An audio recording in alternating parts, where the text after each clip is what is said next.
taken for granted. Rubylee. Rubylee parked her Chrysler Baron under the Lake Street L at the corner of Laramie. She turned the car off, but the engine sputtered on, not wanting to shut down.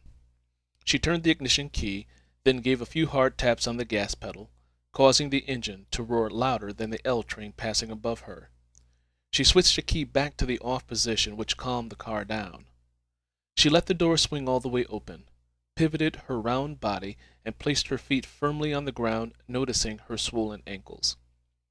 She placed one hand on each side of the door frame, rocked a few times, and finally pulled herself up onto her feet.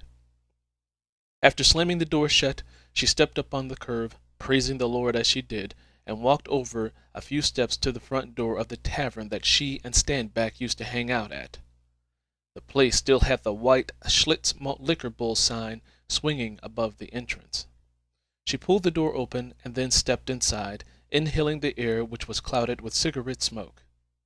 A skinny woman, in a red dress too large for her narrow hips and flat behind to fill out, stood over the jukebox, eyeing her choices.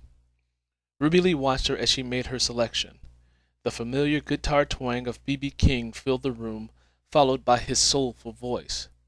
The thrill is gone. The thrill is gone away.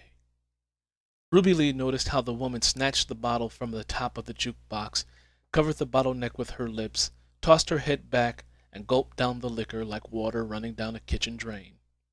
The woman danced with herself to B.B.'s guitar, while Rubylee made her way over to the bar and took a seat on the red swivel bar stool. She spun away from the bar and watched as two men played a game of pool under a low-hanging chandelier. The bartender, who was at the other end, made his way down to Rubylee. "Well, I'll be damned! Look at what the wind just blew in!" Rubylee spun her seat back around and looked at her old friend Red, who hadn't changed one bit. His skin was so dark it appeared black instead of brown. He was a huge, overweight giant who still possessed his signature red lips. "Woman, I ain't seen you in here in a long time." Whenever he spoke, it always sounded as if he needed to clear his throat. "What have you been doing with yourself?" he asked, then completed his thought. "I heard about the county sheriff setting all your things out on the curb." "Well, you know me, Red. I've always got a plan."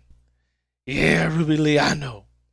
Boy, you and I go way back. Too many years to count, and too many scams to remember. But man, back in the good old days, we certainly made some money." Red pulled out a shot glass and filled it with Jack Daniels, one of Rubylee's favorite drinks. "Where are you living at now?" "Well, I'm in high society now." Rubylee raised the glass to her lip, jerked back her head, and swallowed down the entire shot. "Ah," she growled as the sting of the alcohol made its way down her throat. "I'm living on the lakefront now."